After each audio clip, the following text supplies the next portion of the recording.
Larissa? Pré-candidato, eu queria entrar em alguns assuntos que também têm sido pauta, principalmente no Congresso Nacional, e que eu tenho visto alguns posicionamentos do senhor nas redes sociais. Eu queria saber a opinião do senhor, por exemplo, sobre o PL da misoginia e outros textos também que nos últimos tempos têm focado em tentar evitar a violência contra a mulher, que tem sido crescente no nosso país. O senhor é contra esse PL? O porquê? Qual que o senhor disse dessa necessidade de tentativa de se aproximar das mulheres? Como fazer esse caminho num público que, até onde a gente tem acompanhado, não tem uma preferência direta pelo senhor pelos últimos posicionamentos? Grande pergunta.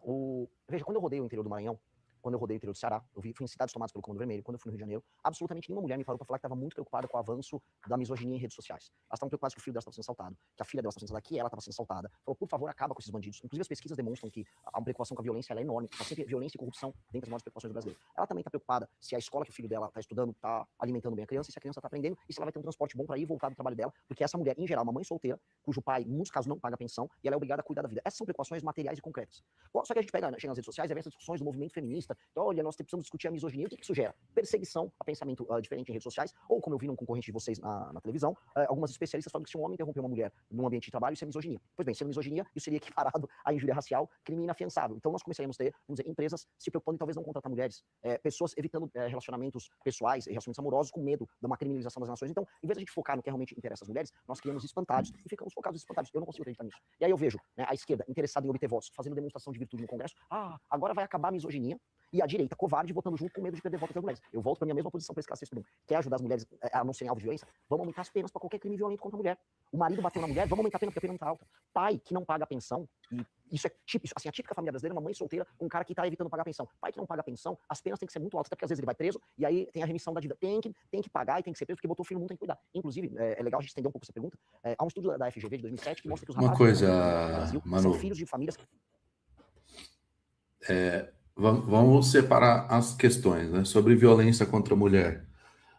O grande problema da violência contra a mulher é que ela tem a diferença de característica de um assalto, por exemplo, que você pega uma pessoa aleatória na rua, então você não escolhe a sua vítima na grande maioria das vezes, né? Tem assaltos que a pessoa sabe o que tem na casa da pessoa, vai entrar dentro da casa, vai sequestrar a pessoa, para abrir cofre e tal, não sei o quê. Mas isso é muito pouco em relação ao todo. E também, assim, tem uma conotação relacional muito grande. Então, por ter uma relação afetiva entre a mulher e o cara, muitas das vezes, você tem subnotificação, a mulher não quer prestar queixa, a mulher protege o próprio homem, então ela faz queixa, ela se arrepende depois. Então, assim, aí não é só uma questão de aumento de penas. Porque, às vezes, se você aumentar a pena... Então, assim, se a mulher sabe que ela, tomou um supapo, o cara vai ficar 4 anos na cadeia, você desincentiva ela a denunciar. Então, assim, cara, tem que estar acompanhado de uma assistência social fudida, para justamente permitir que a mulher consiga fazer isso, mas ela consiga fazer com uma certa tranquilidade. Outra, às vezes, o homem ele representa 60% a 70% do financiamento da casa. E a mulher se vê na situação de, o meu marido vai ser preso, os meus filhos aqui vão ficar desamparados. Então, ela aceita as agressões que sempre são escalonadas, tá? O marido não chega num dia para o outro e mata a mulher da forma que quer, a não ser que haja traição. Aí você tem esses crimes passionais de morte direta. Mas, geralmente, começa com agressão verbal, agressão psicológica, depois vai para pequenas agressões físicas, depois isso aumenta. Quando escalona, aí sim há o crime em si. Então, assim, cara, é muito complicado isso, né? E não passa somente por aumento de pena. Porque isso é teoria, é a teoria que importa, que é a economia do crime. São 2 variáveis que você tem que analisar para diminuir o cometimento de pena. O cometimento de crime, o aumento da pena e a probabilidade de ser pego. Então não adianta nada. A minha probabilidade é 0. A minha condenação é de 5 anos. Se eu subir para 10 anos e ser 0 também, 0 vezes 10 é 0. Então hoje, muito mais do que aumentar as penas, que são necessárias, porque o nosso sistema de penas ele é muito desbalanceado entre os crimes, não há uma lógica no sistema. Então, um crime bobo tem uma pena alta, um crime grave tem uma pena baixa.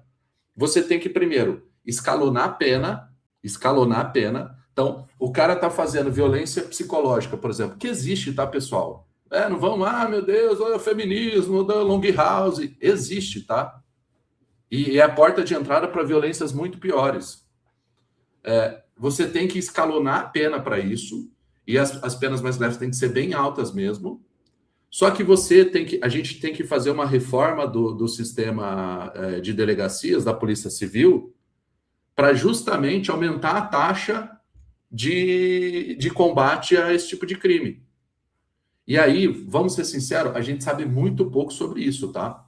Muito pouco sobre isso. Eu, especificamente, eu não tenho experiência de delegacia. Sou sincero nas minhas experiências. Eu fui na delegacia uma vez tirar uma amiga nossa do MBL que foi presa embriagada. Só isso. Não tenho experiência de delegacia. Não trabalho com isso. E nós teremos aqui no Paraná um candidato a deputado federal que a pauta dele é essa. Ele é especialista nisso, ele vive isso, e a partir dele a gente vai estudar sistemas, porque quem controla a delegacia é o governador, para a gente melhorar o fluxo de trabalho, para que esses crimes eles sejam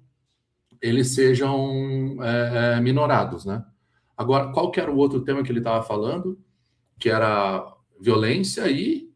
vamos voltar lá que vai aparecer. Quem está na delegacia sabe o quanto é complexo essa questão de violência doméstica. Cara, é muito complexo, velho, porque você não consegue simplesmente trabalhar com requisitos objetivos, sabe? Bateu, não bateu, porque, cara, tem muita subnotificação, tem muita falsa notificação também, isso gera problema. A mulher está num processo de separação, ela quer ter um ganho ali de um ganho argumentativo para discutir guarda, para discutir alimentos, e acaba notificando errado. Cara, o Fernando trabalha com isso, velho. Sabe o quão foda é isso? Assim, de todos os crimes que nós temos, o crime de violência contra a mulher, vamos colocar de violência doméstica, né, no todo. Obviamente que de 100% da violência doméstica, 98%, 99% é do homem contra a mulher.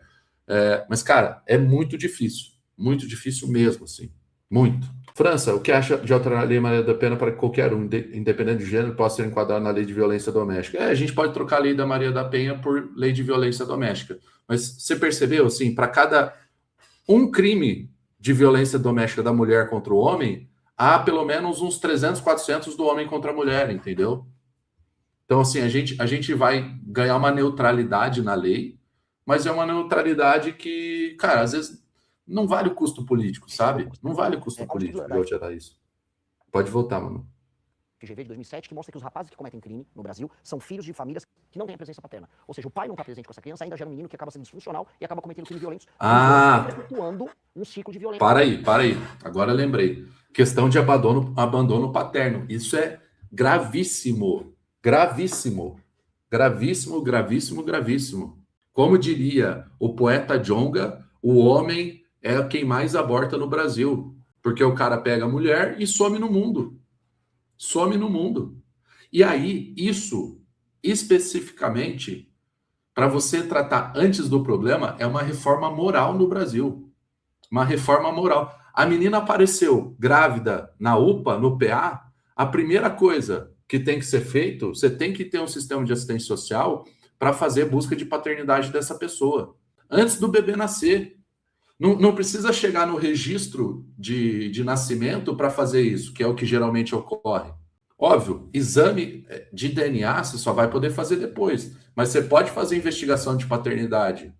Pelo menos selecionar lá 3 caras que são os mais prováveis de serem os pais. Isso, assim, cara, isso é necessário.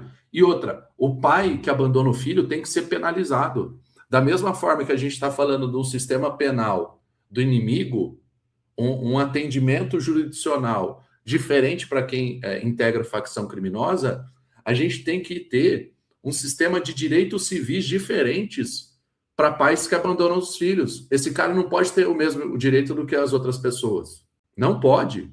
Não pode. Então, assim, cara, você fez um filho, a gente sabe que é teu, você não quer reconhecer, você não quer criar, você não quer cuidar. Então, assim, você vai passar, deixar de ter alguns direitos. Você vai pagar mais imposto de renda para pagar justamente toda a assistência social que a gente vai dar para essa família. Tem que ser dessa forma. O homem tem que ser penalizado caso ele faça isso e seja leniente. Tem que ver uma penalização do homem aqui especificamente. Especificamente. A França está feminista hoje.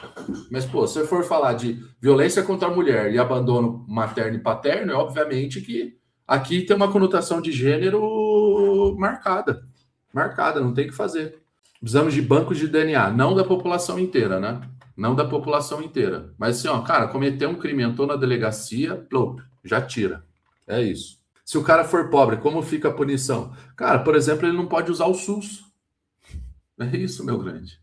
Só urgência e emergência. De resto, não tem direito. Ah, preciso fazer um exame. Paga, filho. Você que se foda.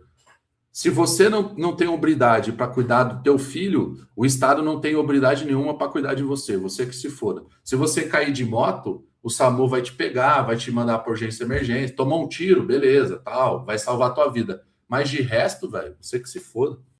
Então, a mulher sofre muito nisso. Então, vamos atingir essas áreas? Vamos atingir áreas que são centrais para melhorar a qualidade de vida da mulher? Eu prefiro fazer isso do que só fazer esse discursinho meio bonitinho, que para mim não vale nada. Então, para ver se eu entendi, quer dizer, na base de aumentar a punição para qualquer homem que cometa qualquer tipo de crime contra a mulher, em especial nesses casos de violência doméstica, familiar. Exato, e um agravante sobre um problema que aflige as mulheres, que são as mães solteiras, que é o fato do marido evadir o pagamento da pensão e não estar presente na criação da criança. Isso é um problema social gigantesco. Eu volto a colocar, isso é a base do nosso problema de violência. A gente fala, como resolver a segurança pública? Tem que botar polícia, tem que destruir as facções? Tem. Só que quem é a força de reposição, quem é a mão de obra barata que o crime vai buscar? É um menino que quase sempre tem um pai ausente. Vulnerável, não tem um exemplo masculino. E a correlação, inclusive, entre a ausência de pai e o cometimento de crime por esse jovem é maior do que, por exemplo, desigualdade social. Pra gente ver o quão grande é esse impacto. Então, nós temos que corrigir isso. Homem vagabundo que não quer pagar a pensão da mulher ou quer abandonar a criança, esse cara a gente vai atrás dele. Precisa ir.